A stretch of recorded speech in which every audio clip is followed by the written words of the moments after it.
Break के बाद एक बार फिर से आपका स्वागत है। चलिए खबरों में आगे बढ़ते हैं। गैंगस्टर रवि काना को वसूली मामले में जमानत मिल गई है। सूरजपुर कोर्ट ने जमानत दी है, अभी जेल में ही रहेगा। स्क्रैप माफिया रवि काना गैंगस्टर और दुष्कर्म के मामले में अभी भी जमानत नहीं मिली है।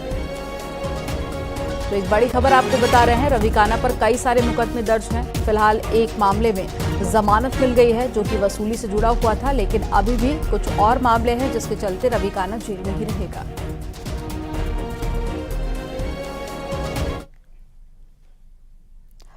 आगरा में लूट के मामले में केस दर्ज करने में देरी पर पुलिस कमिश्नर ने सिकंदरा थाना क्षेत्र के पश्चिमपुरी चौकी के तत्कालीन इंचार्ज को सस्पेंड कर दिया। आरोप के मुताबिक चौकी इंचार्ज ने 3 महीने बाद लूट का मुकदमा लिखा था और उसके बाद में सीपी ने यह एक्शन लिया है। पीड़ित का आरोप है कि वो पिछले 3 महीने से थाने और चौकी के चक्कर काट रहा था, लेकिन उसकी एफआईआर दर्ज नहीं करवाई गई।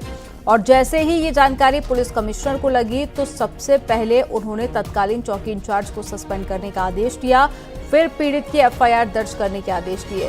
पीड़ित के मुताबिक जब वो 11 अप्रैल की रात को अपनी पत्नी की दवाई लेने के लिए केमिस्ट की दुकान पर जा रहा था, तभी एक बाइक पर 2 बदमाश आए और पत्नी के गले से मंगलसूत्र लूटकर फरार हो गए। तत्काल सूचना डायल 112 को दी गई। फिर 12 अप्रैल को वो पश्चिमपुरी चौकी पर पहुंचे, लेकिन एफआईआर दर्ज नहीं की गई।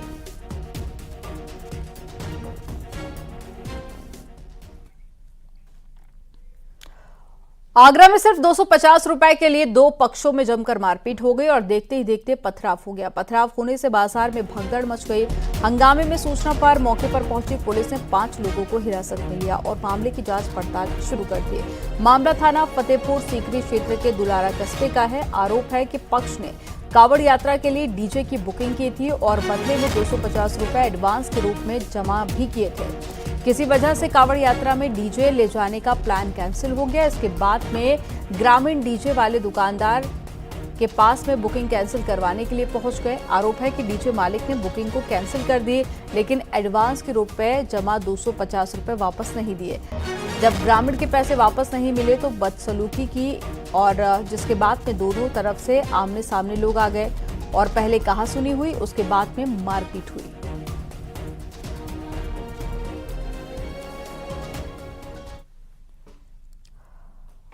मेरठ में लड़की को अगवा कर उसके साथ में गैंगरेप किया गया। 2 दिन बाद में उसकी लाश मिली है। लड़की की पहचान छिपाने के लिए चेहरा तेजाब से जला दिया गया।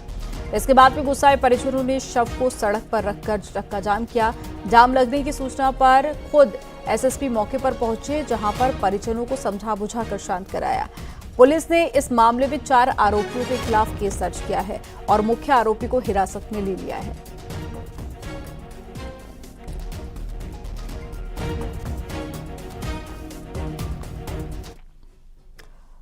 आगरा में दंपत्ति की खुदकुशी के 27 दिन बाद आत्महत्या की वजह सामने आई है। दंपत्ति ने चाचा के बेटे पर परेशान करने और बुरी नजर रखने का आरोप लगाया था।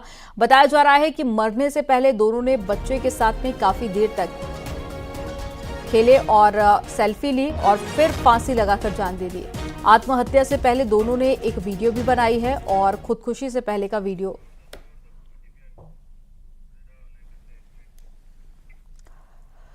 कावड़ यात्रा में शिव भक्तों के अलग अलग तरह के रंग देखने को मिल रहे हैं। यूपी के मेरठ के रहने वाले कावड़िए सीएम योगी के बुलडोजर वाली कावड़ लेकर पहुंचे और उन्होंने कहा कि मुख्यमंत्री योगी के बुलडोजर से प्रभावित होकर कावड़ यात्रा में बुलडोजर लेकर चले हैं। कावड़ियों ने कहा कि पिछली बार नरेंद्र मोदी के तीसरी बार प्रधानमंत्री बनने की मनोकामना की थी, इसलिए मोदी के प्रधानमंत्री बनने के बाद में 101 लीटर की जल कावड़ लेकर पहुंचे हैं। जी हमें हमारे मालिक ने बोल रहा था कि मोदी जी को 30 बार प्रधानमंत्री बनेंगे तो हम 101 लीटर का जल लेकर आएंगे। बोले बाबा से मन्नत मांगी थी। ये हमें मुख्यमंत्री या प्रधानमंत्री पसंद है जी, हमें इसलिए फोटो लगा रखा जी इनका। हमने पिछली बार बोल रहा था कावड़ में, पिछली बार लाए थे बुलडोजर कावड़, उसमें बोल रहा था अगर हमारे मोदी जी प्रधानमंत्री बने फिर पिछली बार नहीं अब के बार तीसरी बार जब बने तो मैं क्या नाम 101 लीटर जल लाएंगे। उत्तराखंड के उत्तरकाशी में भारी बारिश से जनजीवन पूरी तरह से प्रभावित नजर आ रहा है, जिससे कि ग्रामीणों, स्कूली छात्रों और यात्रियों को परेशानी का सामना करना पड़ रहा है। बारिश से नदी नाले उफान पर हैं, जिसकी वजह से छात्रों को स्कूल जाने में परेशानी भी हो रही है। छात्र जान जोखिम में डालकर नाला पार कर रहे हैं, जिसकी वजह से डर का माहौल है।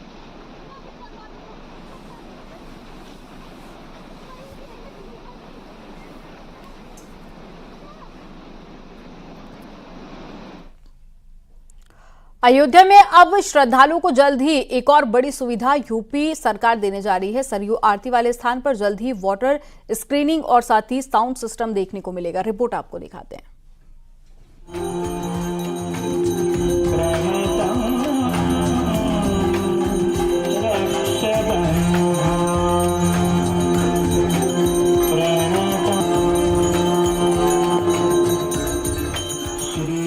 राम मंदिर के निर्माण से अयोध्या में अलग ही रंगत है। प्राण प्रतिष्ठा के बाद से राम नगरी में लाखों की संख्या में श्रद्धालु पहुंच रहे हैं। श्रद्धालुओं की सुविधा का पूरा ख्याल रखा गया है। अयोध्या नगरी का पूरी तरह कायाकल्प हो चुका है। पर्यटन के लिहाज से अयोध्या को उन्नत बनाने का काम लगातार जारी है। अयोध्या में राम की पैड़ी और यहाँ की सरयू आरती भारत की समृद्ध आध्यात्मिक विरासत से जोड़ते हैं।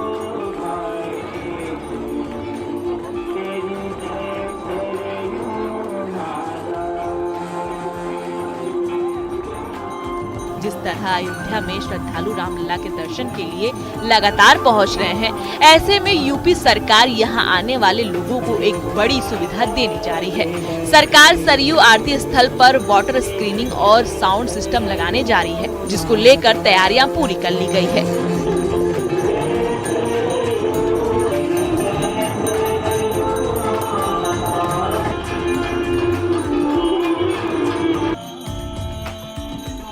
सरयू आरती स्थल पर जगह का अभाव होने की वजह से श्रद्धालुओं को बड़ी समस्या आती थी। अधिकतर श्रद्धालु सरयू आरती में शामिल नहीं हो पा रहे थे और ना ही उसे देख पाते थे। लेकिन अब वाटर स्क्रीनिंग के जरिए श्रद्धालु मां सरयू की आरती का आनंद भी ले सकेंगे। नई टेक्नोलॉजी के जरिए राम की नगरी में ये संभव हो सकेगा। इससे सरयू आरती में भी भव्यता नजर आएगी और श्रद्धालुओं को भी सहूलियत मिलेगी, क्योंकि श्रद्धालुओं को आरती में शामिल होने के लिए कड़ी मशक्कत करनी पड़ती है। यूपी सरकार की इस पहल पर अयोध्या के संतों ने भी आभार जताया है।